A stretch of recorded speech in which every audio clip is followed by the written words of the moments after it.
আলাইকুম। প্রোগ্রামিং এর জগতে আপনাদেরকে স্বাগতম। গত টিউটোরিয়ালে আমরা দেখেছিলাম কিভাবে একটা কোড ব্লকস প্রোগ্রামিং এর জন্য সি প্রোগ্রামিং এর জন্য যেটা কোড ব্লকস এর দরকার হয় সফটওয়্যার, সেটা কিভাবে আমরা ইনস্টল করতে পারি। আজকে আমরা দেখব কিভাবে আমরা কোড ব্লকস এর সাহায্যে লিখতে পারি এবং কোনো কিছু লিখতে পারি এবং সেটাকে রান করতে পারি।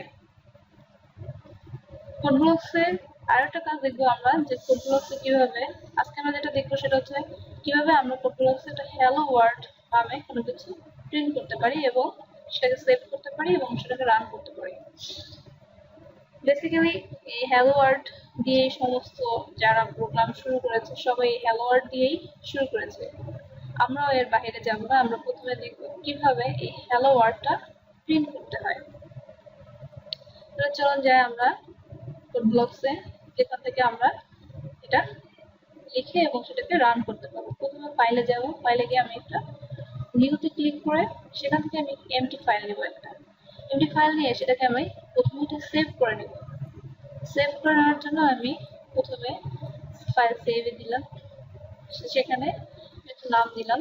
যেহেতু আমি একটা হ্যালো ওয়ার্ল্ড প্রিন্ট করতেছি তো আমি হ্যালো ওয়ার্ল্ড দিয়ে সেভ করছি এবং শেষের ডট সি অবশ্যই দিতে হবে। এই ডট সি যদি না দেন তাহলে পরবর্তীতে আপনাদের রান করতে একটা সমস্যা হবে। সো যখনই সি প্রোগ্রামিং এ কাজ শুরু করবেন তখন অবশ্যই ডট সি দিতেই হবে, এটা মাস্ট বি দিতে হবে। ডট সি সেভের সময় সেভ করে ফেললাম। এখন আমরা এখানে কিছু লিখতে পারবো। যেটা আমরা লিখলাম hash code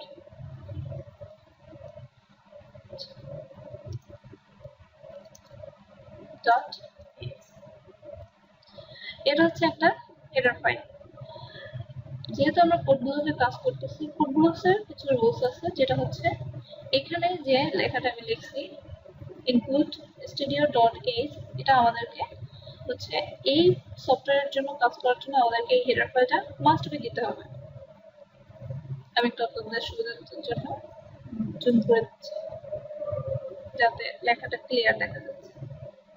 input studio dot হচ্ছে একটা হেডার ফাইল। এখন আমরা এটাকে কি করবো, যেহেতু আমরা সিম্পল এটা দিয়ে যেটা আমরা প্রিন্ট করবো তার জন্য আমরা এটা লিখলাম, এটা ইন্টিজার মেইন নামে একটা ফাংশন নিতে হবে। ইন্টিজার মেইন,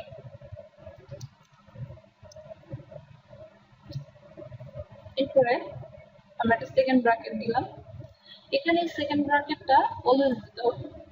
সেকেন্ড ব্র্যাকেটটা যদি আমরা না দিই তাহলে কোডটা রান করব না। আমি এখানে লিখি প্রিন্টএফ হচ্ছে মানে আমি প্রিন্ট করব। প্রিন্টএফ আছে প্রিন্ট, আমি যেটা প্রিন্ট করব প্রিন্টএফ এর ভিতর সেটা লিখলে সেটা আমাকে সরাসরি আউটপুটে দেখাবে। এর জন্য আমাকে একটা সেমিকোলন দিতে হবে এবং তার ভিতর পার্সেন্টেজ যেটা লিখবো সেটা আমাকে দেখাতে হবে।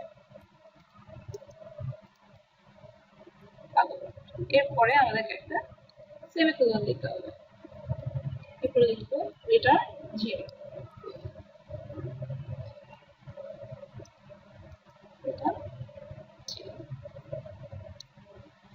এরপর আমাদের কাজ হচ্ছে বিল্ডে যাব।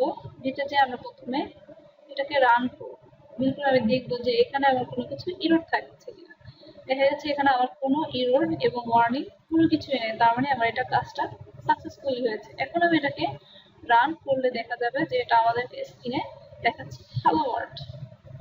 দেখুন আপনারা এখানে আমার স্ক্রিনে দেখাচ্ছে হ্যালো ওয়ার্ল্ড। এটা আমার এক্সিকিউশনের সময় লাগছে হচ্ছে 10.05 সেকেন্ড। তো আপনি দেখেন আমি যেটা লিখেছি সেটা আমাদের এই প্রিন্টে দেখা যাচ্ছে। আজকের মতো এখানেই শেষ। পরবর্তী টিউটোরিয়ালে আমি দেখাবো কিভাবে আমরা কোড ব্লকসে যোগ করতে পারি, বিয়োগ করতে পারি। সেটা আমি পরবর্তী টিউটোরিয়ালে দেখাবো। যোগ বিয়োগ গুণ কিভাবে করতে পারি। লাস্টের মতো এখানেই থাক, পরের টিউটোরিয়ালে আবার দেখা হবে। আল্লাহ হাফেজ।